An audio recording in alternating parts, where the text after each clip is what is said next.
Meu nome é Nilson, eu sou da Escola Estadual Carlos Luz e estamos aqui num novo podcast, num novo quadro, que é o podcast da Quebrada, que são pessoas que vivenciaram, que viveram e que venceram na vida. E hoje temos o nosso convidado ilustre, que é o Nicomedes, e já agradecemos o senhor pela presença. E agora eu vou passar a palavra para minha amiga Gleice. Boa noite, meu nome é Gleice, eu sou aluna do terceiro ano e eu gostaria de falar que nós da comunidade gostaríamos de saber um pouco mais da sua história. Boa noite a vocês, a todos da escola, a direção. Parabéns, em primeiro lugar, por esse projeto, né? Eu sou aqui também da escola, estudei aqui em 1980, 81, 82, 83, 84, 85, 86 e 87. Então, eu sou da escola Carlos Luz também. E é legal ver a escola investindo nesse tipo de ferramenta que, além de ser uma ferramenta que vai cumprir uma questão curricular, é uma ferramenta que pode gerar em vocês também o desejo de partir para a área da comunicação, né? O podcast hoje ele é um rádio modernizado. Sim. Antigamente a gente tinha pouco acesso à comunicação e hoje o podcast ele possibilita isso através da rede mundial de computadores. Esse material nosso aqui vai chegar nos nossos irmãos brazucas que estão nos Estados Unidos da América, outros que estão em Portugal, na Europa em geral. Então, parabéns, né, à escola e a vocês por essa ferramenta. E o legal do podcast é que a gente pode fazer um bate-bola, né, descontraído. A gente não vai submeter à censura aqui, né? Então, quero agradecer a oportunidade. A minha história, ela passa pelo nascimento aqui nesse bairro chamado Morro do Carapina. Eu tenho um orgulho muito grande dessa comunidade, dessa gente querida. Aqui eu sou nascido e criado. Onde está funcionando esse prédio, essa escola, esse podcast, foi uma propriedade que pertenceu ao meu pai. E depois ele se mudou ali para a Rua Ipiranga, que é em frente à escola. A minha mãe mora no 375, a escola é 374. Então, a vida toda nós crescemos nesse bairro. Eu sou filho de um doceiro e de uma dona de casa. Um doceiro que é nascido em São José do Acácio, próximo a Engenheiro Caldas. E minha mãe que é de Brejalbinha, para cima aqui de Santo Antônio do Porto. Criada em Santo Antônio do Porto. Então, eles se conheceram em Governador Valadares. Claro, vieram para Valadares para trabalhar e se conheceram, formaram a família, migraram para a primeira residência da nossa família, que foi ali na Pedreira. E da Pedreira veio aqui para Tarumirim, 375, e futuramente para Ipiranga 375, onde estão até hoje. Nós somos 7 irmãos, eu sou o penúltimo. Nascido e criado aqui no Morro, com muito orgulho. A minha história entrelaça com a história do bairro.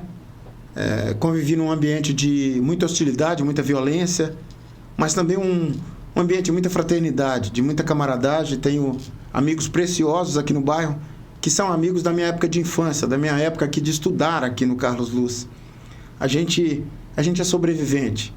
Eu tenho muito orgulho de estar aqui como convidado, como um ícone desse projeto chamado Cidadão que Deu Certo. Sim. Não é porque a gente está numa quebrada que a gente está programado para dar errado. Há quem diga que o homem é produto do meio, mas eu preferia acreditar que o homem pode mudar o meio em que vive. Então, muitos dos que se criaram comigo, estudaram aqui no Carlos Luz, muitos se perderam, né? Alguns foram vencidos pela morte, pela violência, mas eu sobro aqui, né, como um remanescente para dizer que vale a pena viver, vale a pena investir na educação, vale a pena acreditar. Isso sou eu. E a gente vai batendo bola e vai chegando em outras coisas. Eu tenho uma pergunta que eu gostaria de fazer. E como o senhor disse que o senhor era filho de uma dona de casa e que o pai do senhor era doceiro, qual era a mentalidade que muitas pessoas que moram aqui já crescem com uma mentalidade, mora na periferia e tem poucas oportunidades, então você já se auto-sabota? Qual era o pensamento do senhor quando o senhor era novo, como o senhor era da comunidade? Sua pergunta é brilhante, porque quando eu cito que alguns dizem que o homem é produto do meio, as oportunidades, elas não chegam nos cantos da cidade. Até hoje a nossa cidade não oferta oportunidade para quem está mais distante, sobretudo quem está no morro. E hoje nós temos muitos morros em Governador Valadares. Nós estamos no ano de 2023, mas na minha época de infância e adolescência, o Carapina era um dos poucos morros que tinha aqui na cidade. Tinha Morro do Carapina, Morro do Querosene, Tava nascendo o Morro da Orelha. Hoje não. Hoje tem morro para tudo que é lado. Turmalina não existia. O Jardim do Trevo não existia. Santa Paula estava começando. Palmeiras estava começando no início. Ozanam, mesma coisa. Você vai para o outro lado da ponte hoje, tem um sem número de bairros lá que não existia. Era só São Raimundo, Vila Isa. A Azteca estava começando. Então, na minha época ainda era mais difícil. A política pública chegava muito menos. Muito menos. E quando descíamos o morro, a primeira fala era a mão na parede. Sim. Então, além de ser da periferia, pobre, ainda preto, então significa que você desceu do morro, você é um trombadinho, é um pivete, a expressão que usava. Então, a oportunidade, ninguém chegou num ônibus aqui e abriu um saquetel e disse assim, tem um saquetel de oportunidades. Ninguém vai fazer isso. Hoje vocês estão cavando isso porque o podcast vai rasgar o mundo. Por causa das ferramentas de internet. Então pode ser que as oportunidades cheguem aqui. Aqui tinha uma ajuda que vinha do Fundo Cristão para Crianças, que é onde hoje funciona a ASDOG, a Associação Samuel Domingues Gomes. Por sinal, o nome Samuel Domingues Gomes é uma homenagem a um dos diretores da época do FCC, Fundo Cristão para Crianças. O que vinha era a parceria dos Estados Unidos da América, que apadrinhava crianças, mandava uma quantia em dólar todo mês, e essa quantia era utilizada para comprar roupa, vestimenta, para comprar alguma coisa de escola, mas eu estudei sem livro. Ninguém passou de helicóptero aqui e jogou um saco com oportunidade para mim. A oportunidade não vai subir aqui. A oportunidade não vai no canto do morro. A oportunidade não vai descer na Galileia. Não vai descer na Marajá. Não vai descer na Pedreira. Não vai descer na Inhapim. A oportunidade a gente tem que lutar por ela. Então eu não me auto-sabotei, porque desde novo eu tinha na mente que eu precisava ser alguém. Eu desci desse bairro com a caixa de engraxate nas costas para engraxar sapato no bairro Esplanada. E batia de porta em porta. Teve sábado que eu não consegui engraxar nenhum sapato. Daí comecei a mexer com... tentar lavar carro. Batia, né? Na rua Eduardo Carlos Pereira, voltava pela Graça Aranha, subia na Francisco Salles, nenhum carro lavado. E sem comer nada. Com fome, porque saía de casa cedo. Então, assim, eu tive que cavar essa oportunidade de tentar ser alguém, lutar contra a realidade. E aí, certa vez eu vi uma pessoa jogando como se fosse uma borra de café, um produto muito sujo e fedorento. Eu perguntei o que era. A pessoa disse, não, isso é porque eu limpei uma caixa de gordura ali. Aí eu disse, eu posso ser um limpador de caixa de gordura então. Quando estreou o programa Show da Xuxa, num sábado de manhã, eu ainda criança, estava limpando uma caixa de gordura, tendo ânsia de vômito e escutando a estreia do Show da Xuxa. Eu ainda era criança. Então olha a diferença. Os filhos daqueles abastados estavam ali assistindo, vivendo a infância, e eu antecipando a idade adulta através do trabalho. Então a oportunidade ela não veio e me abraçou. Eu fui atrás dela, não me auto-sabotei, mas eu sempre apostei que eu seria alguém através do estudo. Sim.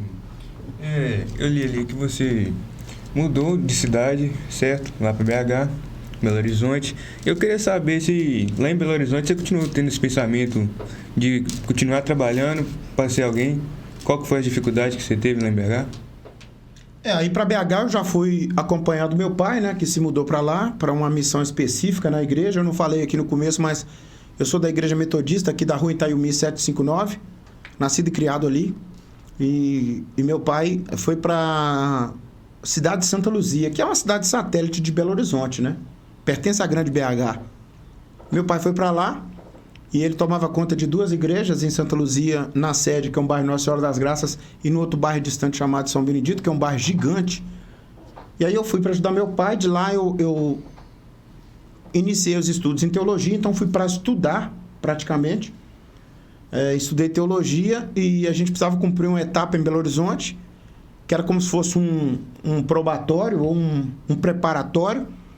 para que a gente, então, entrasse na Faculdade de Teologia da Universidade Metodista, que já era em São Bernardo do Campo. Então, o meu ingresso nos estudos de teologia em Belo Horizonte já me habilitava para ir para São Paulo. Então, as dificuldades normais de capital, mas como eu estava como estudante e morando com meu pai e minha mãe, estava tranquilo. Continuei apostando no estudo e dali eu migrei para São Paulo. E quando o senhor disse que a infância o senhor viveu uma vida adulta praticamente na infância do senhor como trabalho, o senhor poderia nos dizer como foi a adolescência, as dificuldades, a vivência, como foi também? O senhor poderia estar relatando para a gente? Quando eu digo, eu comecei cedo a trabalhar aí com 9, 10 anos, né? Aí quando eu entro na fase da adolescência, aí já é uma fase um pouco complicada. Para nós que estamos aqui na periferia, a tendência, como você começa a trabalhar mais cedo, trazer a vida profissional para a sua realidade, você acaba queimando etapas, antecipando algumas coisas. Apesar disso, eu consegui ter uma vida normal de adolescente, mas quando chega a adolescência, aí o bairro já te traz algumas propostas que, se você não se cuidar, você pode se perder, né? É claro que eu sou nascido em 1972, então quando você vai falar da minha adolescência, você está falando de 1984, 85, que é exatamente o período que eu estava aqui finalizando meus estudos no Carlos Luz. Você começa a ter colega do lado que já foi reprovado 1, 2, 3, 4, 5, 6 vezes. Na época tinha muita reprovação. Hoje mudou um pouco a perspectiva de ensino, né?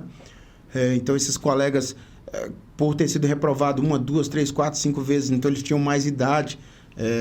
Estava ali com 11, 12, 13 anos, estudando com pessoas que já estavam com 18, 19, 20. Então, significa dizer, a gente aqui da periferia, a gente sabe que são pessoas que já não tinham a índole muito boa, então, por estar nessa idade, eles tentavam impor alguma coisa a gente, né? Por exemplo, imposição ao uso de drogas, sim, que é uma realidade na periferia, não só aqui no Morro do Carapina, uma realidade em toda a periferia, né? E digo que até a droga não está nem na periferia mais. Mas, na nossa época, a sociedade em geral achava que a droga estava na periferia. E a gente aqui via que estava próximo. Então, era uma escolha. A minha adolescência foi uma adolescência jogando futebol na quadra aqui das Dog. Na época nem era as Dog, né?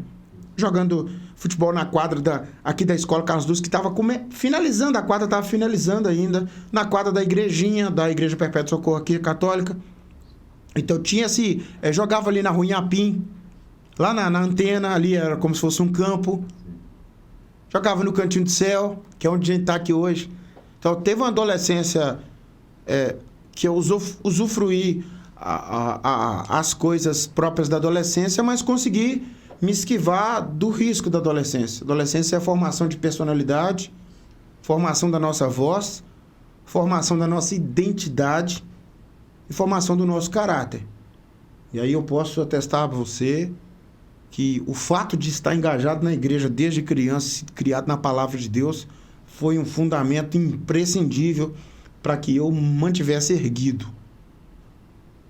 Não obstante a quantidade de coisas que me foram ofertadas, existia uma semente dentro do meu coração que me ensinou o que era o bem e o mal. Então, a minha adolescência foi um tempo de decisão, mas, de certo modo, a decisão já foi pavimentada pela palavra de Deus. Então, não tinha como eu decidir por uma coisa diferente do que eu fui ensinado como princípio, entendeu? Bom, você na sua adolescência aqui no Morro, o governo, como você disse, não tinha muito amparo aqui para nós, vocês moradores aqui do Morro. E queria achar uma palavra perfeita, mas... Vamos achar. Qual seria, tipo assim, seu pensamento... Qual que é o pensamento seu nessa época? A escola Carlos Luz, ela foi um grande achado do governo aqui no nosso bairro, né? É uma escola estadual.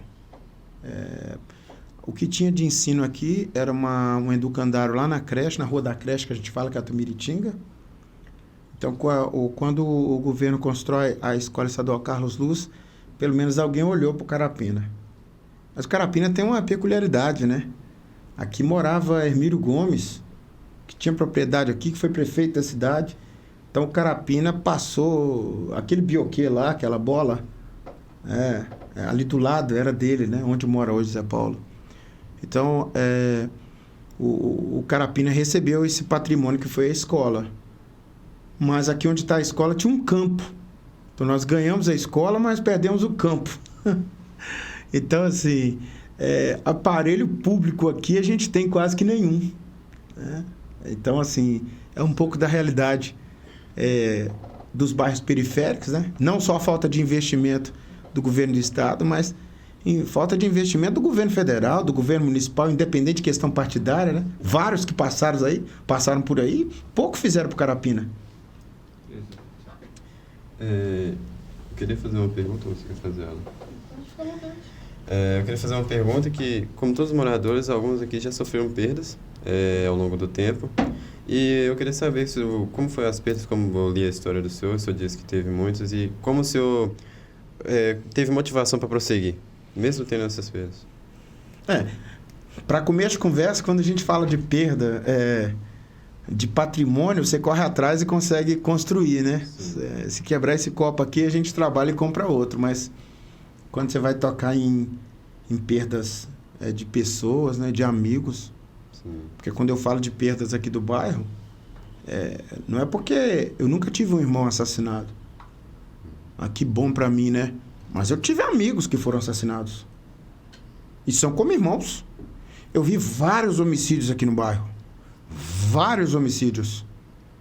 Presenciei, eu estava perto. A violência gritante. Eu perdi amigos. Talvez não fossem amigos como a gente compreende hoje o sentido de amigo, mas era parceiro que andava junto. Jogava bola junto. E amanhã ou depois você chega na quadra, na hora de tirar o 01 lá, separar o time, cadê? O cara não está aqui mais, porque foi morto. Foi levado pela violência. Mas eu tive perdas familiares. Eu sou casado há 26 anos. A minha esposa é aqui do bairro também, na Rua Boa Sorte. A gente fala rua, mas é Beco Boa Sorte, né? Minha esposa é daqui, a gente é casado há 26 anos, vai para 27 anos de casado. Temos 3 filhas. Mas eu perdi minha filha do meio quando ela tinha 3 anos. Então, ela é nascida em 99. Quantos anos ela teria hoje? Completaria 24, né? Sim. É por aí? Concluí certo? Sim, 24. Isso. De 2000. Nasceu 30 de setembro de 99. Eu perdi essa filha do meio. Hoje eu tenho 2 filhas, a Juliana, que tem 26, a Beatriz tem 19. A Beatriz tem 19 anos, está no 3º período do curso de psicologia. E a Juliana já formou em enfermagem, já exerce a função por aí. E já é mamãe do Henrique, eu sou avô, cara. Tem que falar do meu neto aí, escreve no papel aí. Eu sou avô do Henrique, coloca aí, avô do Henrique. Vou colocar aqui. E sou avô do Bernardo, porque ela tá grávida. Vai me dar o Bernardo em julho. Então, essa perda da minha filha é uma perda significativa, mas é o que eu falo, gente, quando você tem base, quando você tem fundamento, a perda mais brusca que você tem, ela acaba sendo superada, sabe? Porque a sua base permanece firme. Meus familiares todos moram no Carapina. Tenho tias, tios, primos, sobrinhos. Todos moram aqui. A gente perdeu família também. Não para violência, mas perdemos para circunstâncias da vida. E como é que você supera uma perda? Prosseguindo. Falta sempre a gente vai sentir, mas a gente tem que continuar. Tem que tocar a vida. Tocar a vida para frente. Porque se você parar, você ficou vivo. A pessoa se foi, você tem uma missão aqui na Terra. Até em homenagem póstuma a essa pessoa, você tem que pegar essa missão e cumpri-la cabalmente. Perdi meu pai em 1994, agora eu vou parar a missão do Evangelho que estava sobre nós? Não, eu faço ela com mais propriedade, porque meu pai estivesse aqui, faria.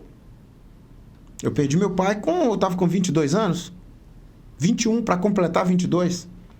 Então meu pai não acompanhou minha vida de casado, não acompanhou minhas filhas, não acompanhou meus netos, que seriam bisnetos dele.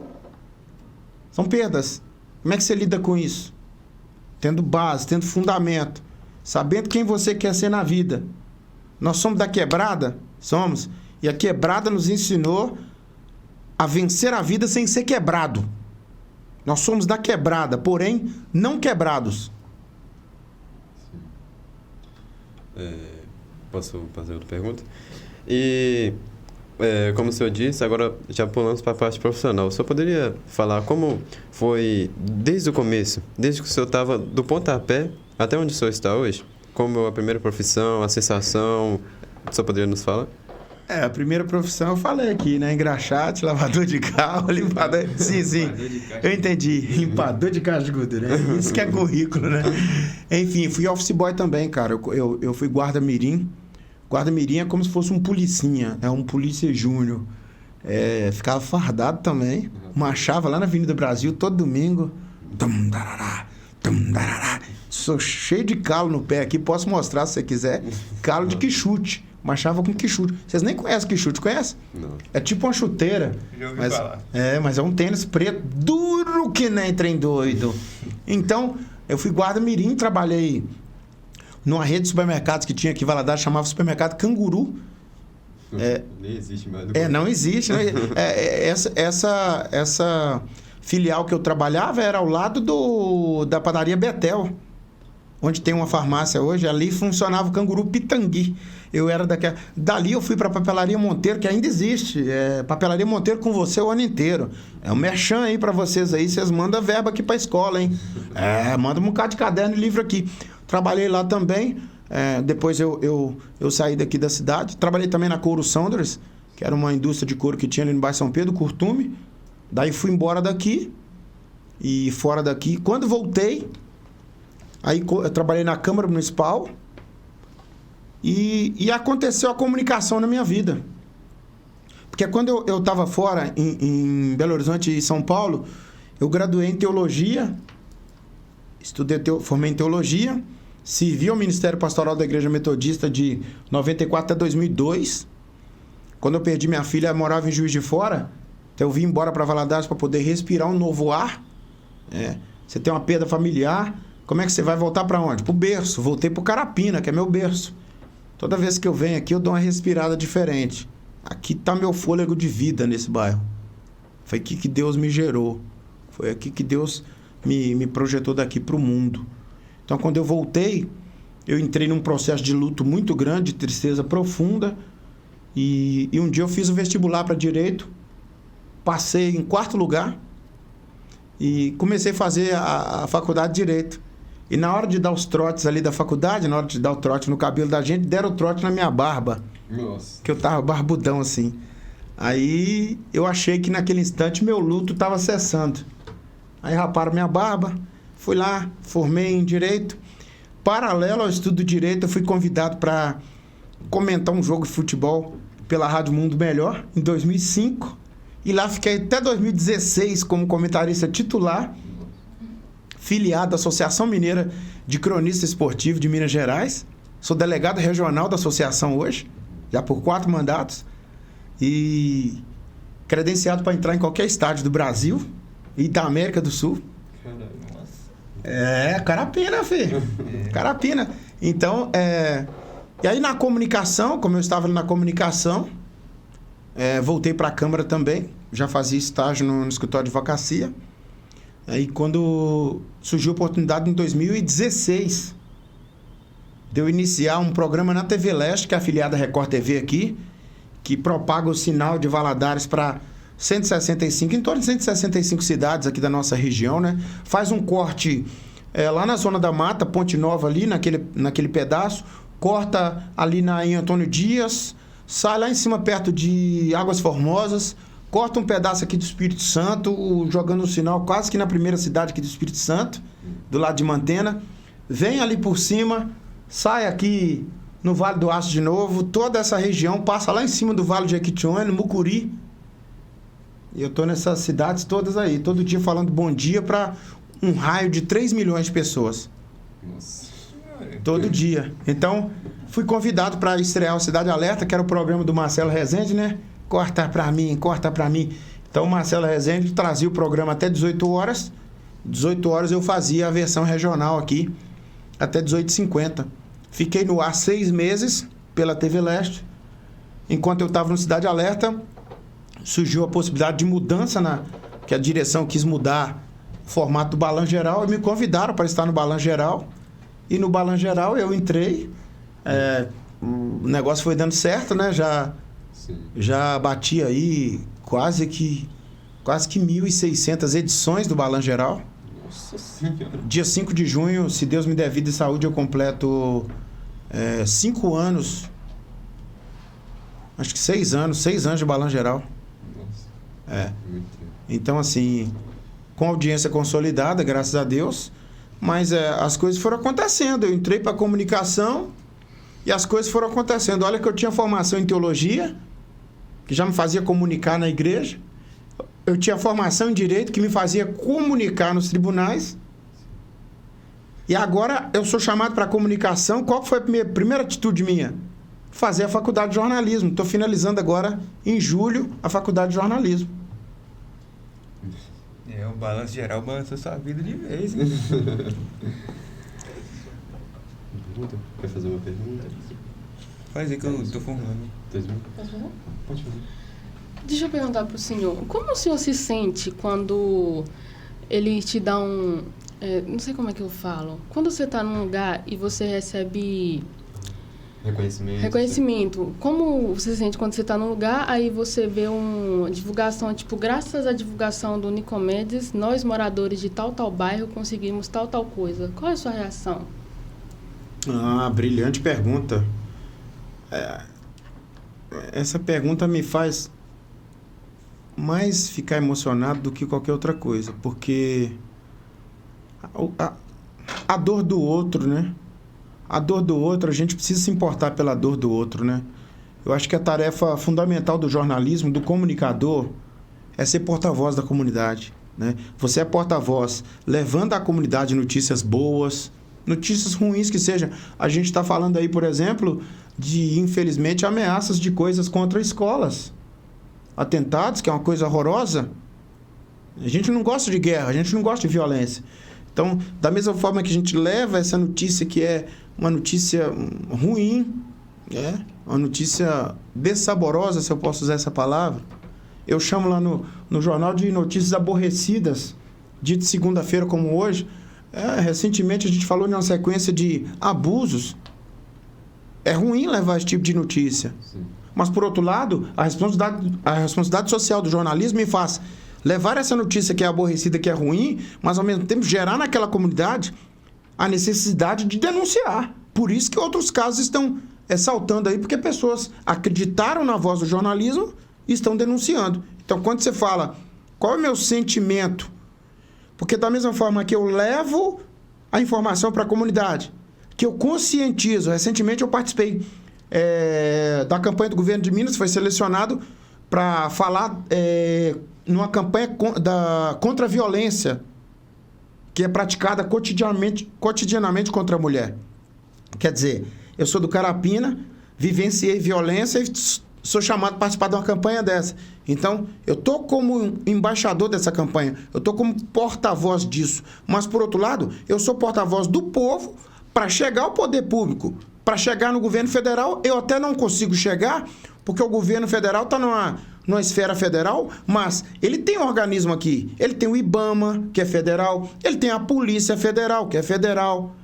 Ele tem o DENIT, que é um órgão federal responsável pelas estradas de competência federal. E nós temos a 381, a 259, a 116. Então, eu tenho que ser porta-voz dessa gente que está reclamando de buraco na rodovia, de queda na rodovia, de pista sinuosa, de duplicação da 116 que não sai, de duplicação da 381 que não vem até Valadares, de duplicação da ponte São Raimundo que fala, mas não acontece. Então, sou porta-voz dessa gente. Sou porta-voz também em relação ao governo do Estado. Condição das escolas estaduais. Alô, governo do Estado. Merenda das escolas estaduais. Investimento em infraestrutura. Investimento na área da saúde. Cadê as ambulâncias? Cadê a construção do hospital regional nosso que está aqui programado para acontecer? O de Teoflotone também. Hospital regional que vai desafogar o fluxo do hospital municipal que funciona como regional. O hospital municipal está com a porta aberta. Nós temos pessoas aqui do nosso Carapina que são enfermeiros lá. Então chega alguém de Periquito, chega alguém de Mantena, o hospital municipal vai falar que não vai atender? Ele tem que atender. É uma casa de saúde. Mas poderia ter a nossa casa de saúde regional, mantida pelo Estado, acolhendo isso. Então, sou porta-voz dessa gente. Também nos municípios. Porque a pessoa manda lá um registro de um vídeo, de uma foto, de uma reclamação de um problema que envolve a Defesa Civil Municipal, envolve a Secretaria Municipal de Saúde, de qualquer que seja a cidade, inclusive Valadares, onde é a sede da TV Leste. Eu tenho que falar. Tem buraco, eu tenho que mostrar. Nós estamos falando aqui do... hoje, quando nós estamos gravando esse podcast aqui, nesse dia 10 de abril, é a data que nós estamos gravando, aconteceu uma chuva de madrugada, o mergulhão ficou fechado o dia todo. Então tem que ir lá e mostrar e falar, como eu fiz hoje. É claro, você precisa ter as palavras certas para falar do problema sem atacar o gestor. Porque o objetivo do jornalismo não é defender partido A, B, C, D. É defender o interesse comum da população. Então, quando a população chega perto de mim e fala assim, obrigado por você ter levado essa informação, através dela, mudou a minha realidade. Primeiro, sentimento de dever cumprido. Segundo, de muita humildade e pé no chão, saber que eu não sou ninguém. Deus me deu uma voz para ser um arauto, para gritar, para falar em nome da população, mas não pegar essa voz, tripudiar em cima de ninguém e nem achar que eu sou o cara. Eu falo e vão resolver o problema. Há vezes em que eu mostro a situação e o governo municipal de determinada cidade ou da nossa mesmo não faz. Porque ele tem as respostas dele. Falta de orçamento, falta de habilitação técnica para fazer. Então, finalizando amplamente essa resposta que eu dei para dizer para você que muito me enaltece receber o feedback da população agradecendo o que a gente fez. Mas não é o Nicomedes que faz. É uma equipe. É uma emissora tradicional em jornalismo na região, TV Leste. Tudo isso junto forma o respeito. Hoje eu tenho um grande respeito na nossa região como comunicador. Graças a Deus, no Leste e no Nordeste. Graças a Deus. Para finalizar o nosso podcast, eu gostaria de fazer mais uma pergunta. Qual foi o real impulso para você começar na sua carreira como jornalista? Eu disse, eu venho do rádio, né? Um convite de um amigo, que inclusive é aqui do bairro também, que é o Telê, Hildo Valentim, que era um narrador, um dos melhores narradores do leste de Minas, aqui do Carapina. E ele me convidou, falou, rapaz, você tem uma facilidade de comunicar, vamos comentar pra gente lá na rádio. Eu fui comentar, lembro que meu primeiro jogo foi em Sete Lagoas, Democrata de Valadares, Democrata de Sete Lagoas, e a Pantera contra o Jacaré. Aí de lá eu fui me firmando como comentarista. Então ele foi um grande incentivador, mas a minha família, todos gostam de comunicação, meu pai gostava muito de rádio esportivo. Eu quando ia para casa da minha avó, escutava minha avó ouvindo rádio, Zé Bétio e outros tantos comunicadores das antigas. Então isso foi um grande incentivador para mim, amigos que gostavam da comunicação, e eu consegui juntar o futebol, que é um esporte que eu amo muito, a comunicação, e isso foi fluindo, não foi nada programado. Aconteceu. O grande incentivador foi entrar, receber o apoio das pessoas e isso vir dando resultado, né? Fazer uma pergunta em cima da pergunta da minha amiga. E a sua família, seus amigos, como era o apoio deles quando você estava, como você começou no rádio? Como foi o apoio deles? O que eles falavam? O senhor pode nos dizer? A família sempre apoia, né? É uma boa família, ela te apoia, ela vai contigo, né? Sim. Até acredita em todo projeto, em todo sonho.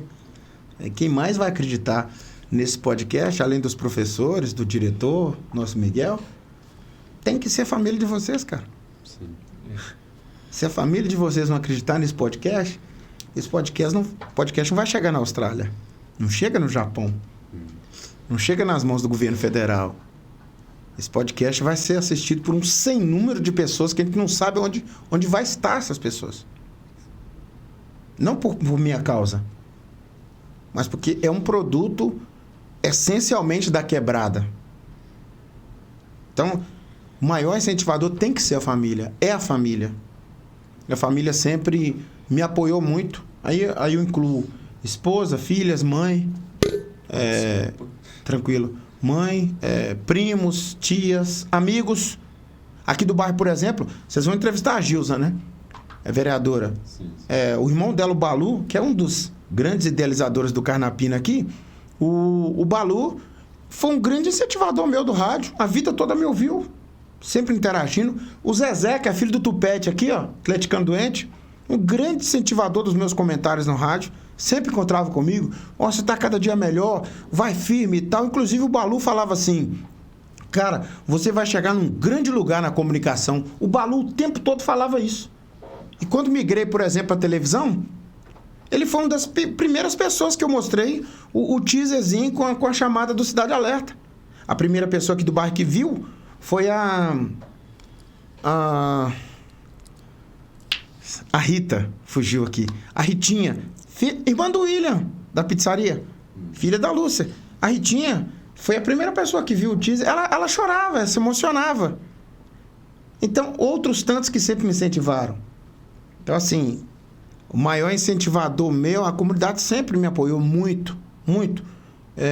A gente não é unanimidade em lugar algum, mas eu acredito que quando as pessoas aqui da Quebrada veem um cara da Quebrada ali no microfone da rádio, né, que arrebentava em audiência no esporte, vê o cara no microfone e na tela da TV Leste, arrebentando aí pro Leste, pro Nordeste de Minas, mundo afora, a comunidade precisa se sentir representada porque é um legítimo produto do bairro, né? E às vezes a pessoa pode olhar, não só o senhor, claro, mas também pode se ver ali. Eu vi uma pessoa que venceu na vida, eu posso ser que nem ela. Pode, não deve. Deve olhar para mim como referência, né? Porque o fato de ser referência para vocês mais novos, ser referência para o bairro, me dá um imenso sentimento de responsabilidade. Eu sou responsável pela história que Deus me ajudou a construir. E ser espelho para vocês, me envaidece até aqui, até a página 1. Na página 2 seguinte, só me enche de responsabilidade. Sabe por quê? Eu não posso ser referência para vocês só lá na tela, como aquele ícone que brilha, que brinca, que chama notícia, que comenta, que protesta. Não, eu tenho que ser ícone para vocês, principalmente fora da tela. É com o meu caráter, é com a minha personalidade. É você procurando no bairro testemunha a respeito da minha pessoa. Porque isso é muito importante. A gente vê ícones que são fenômenos na mídia, mas quando você vai ver a vida, não tem nada de vida. Há pessoas que usam a periferia como produto midiático. Eu nunca usei e não usarei o Carapina como produto. O Carapina não precisa disso de um filho dele. O Carapina precisa que um filho brilhe lá fora e mostre para as pessoas. Ao descer alguém desse morro, olhe para ela como você olha para qualquer ser humano. Não nos olhe destratando. Porque nós somos iguais perante a lei, perante Deus. E embora as oportunidades não sejam iguais, a gente vai lutar por elas. E eu sou referência nesse sentido. Então, eu não uso o nome do Carapina como escudo para eu chegar lá e ser um coitadinho favelado. Eu venci como produto do morro e me orgulho em ser produto do morro. A minha raiz está no morro, mas eu não uso o morro em benefício próprio, porque seria uma aberração. O Carapina não precisa disso. Sim. E você teve algum receio nessa mudança da rádio para a TV? E nesses anos de TV, teve algum desânimo que fez você ou pensar em mudar de profissão, voltar para a rádio? Boa pergunta. Desânimo não faz parte do meu dicionário, não, mas vamos lá. Também não programei entrar no rádio. E se você me perguntasse se esse podcast fosse gravado quando eu estava no rádio, provavelmente você me perguntar, você tem um sonho de trabalhar na TV? Eu não teria uma resposta para você, porque eu não sonhei trabalhar na TV. A TV aconteceu para mim. Eu não idealizei a TV como uma referência profissional. Eu estava investindo no rádio e aperfeiçoando o meu trabalho no rádio. Quando acontece a TV, é um outro formato. Aqui nós estamos num podcast que é rádio e TV. Quando eu vou para a TV, aí eu mudo a perspectiva. O rádio é fala, a TV é imagem. Então eu começo a investir agora na minha conduta como profissional da TV. Desafios completamente diferentes.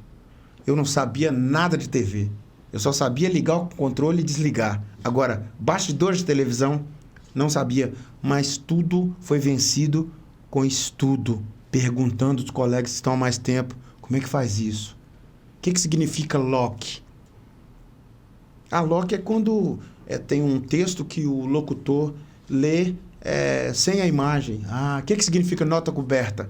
É quando você dá a nota e tem uma imagem. O que é VT? VT é a reportagem, chama videotape. Nem tem videotape mais. É quando apertava o videotape para rodar. Aí ficou o nome VT. O que é um stand-up? Hoje a gente sabe o que é um stand-up, mas lá na TV, stand-up é quando o repórter já entra chapado na tela falando: boa tarde, nós estamos aqui na Escola Estadual Carlos Luz, onde está acontecendo o podcast Na Quebrada, da Quebrada, na entrevistada Nicomedes Felício, que é o comunicador de Governador Valadares. A gente vai falar com ele sobre isso. Nicomedes, aí stand-up. A reportagem começa. O rádio evoluiu. Passou dessa fase para a fase tal. Atualmente, alcançamos o podcast. Podcast é uma ferramenta usada assim, assim, assim. Pensando nisso, alunos e diretores e professores da Escola Estadual Carlos Luz criaram o podcast. Dentro do podcast, tem um quadro chamado Da Quebrada, onde convidam entrevistados. Aí, entrevista o diretor. Aí é reportagem. Então, eu fui pesquisando isso, eu não sabia. Câmera 1, câmera 2, tem número? Câmera 3, grua. O que é grua? A câmera que fica no alto. É ela que eu olho? Ei, grua. Então, assim, eu fui pesquisando. Desafios foram gigantes. Mas eu fui estudando para vencer cada um deles. Sim. E tem algum conselho que você gostaria de deixar para nós? Da comunidade? Da comunidade? Conselho, cara, para vocês continuarem amando a si mesmo. Amando a vocês. Acreditando no potencial de vocês. Acreditem nas oportunidades que acontecem em favor de vocês. Vocês são novos. Tá com quantos anos? Eu fiz 18 já. Você? Tenho 17. 18 já? Quase. Você acha muito? Eu acho. É? Bastante. Eu tenho 50. E você? Achei... Agora... 17, 18. Sim. Talvez a vida lhes dê poucas oportunidades. Mas essa aqui é uma delas. Então, não tente imaginar que a vida vai te dar 1001 oportunidades. Tente imaginar cada oportunidade que a vida lhe concede. Pega essa oportunidade e abraça. Porque vocês vão entrevistar provavelmente aqui a professora Eunice, que é lá da Univale, que é aqui do Beco Boa Sorte, que passava aqui por onde está a escola, no Cantinho do Céu, para estudar lá no bairro São Paulo. Ela vai contar isso aqui. Uma oportunidade que ela teve. O podcast é uma oportunidade. Estudar na Escola Estadual Carlos Luz é uma oportunidade. Ter um professor top daquele é uma oportunidade. Ter um diretor top é uma oportunidade. Abraça a oportunidade do momento. E nunca percam de vista. Vocês não são inferiores a ninguém. Vocês não são inferiores a ninguém. O Carapina não é inferior a nenhum bairro de Governador Valadares, a nenhum bairro do mundo todo. Eu rodei o Brasil, vi violência para todo lado, violência que tem no Carapina. Vi droga que tem no Carapina, vi arma, para todo lado eu vi isso. Vi injustiça, vi abandono do poder público. O Carapina é só mais um morro no meio de tantos morros que a gente tem aqui. Mas quem nasceu no Carapina é gente. É gente, é ser humano. Não desistam do morro. Mas não deixam o morro empenar e quebrar vocês. Nós somos da quebrada. Mas aqui ninguém quebra nós, não. Tamo junto. Deus abençoe. Então, esse foi o nosso podcast. Posso terminar? Então, esse é o nosso podcast. Eu agradeço a presença do Nick e a paciência que ele teve com a gente. E De nada. É isso. Terminamos.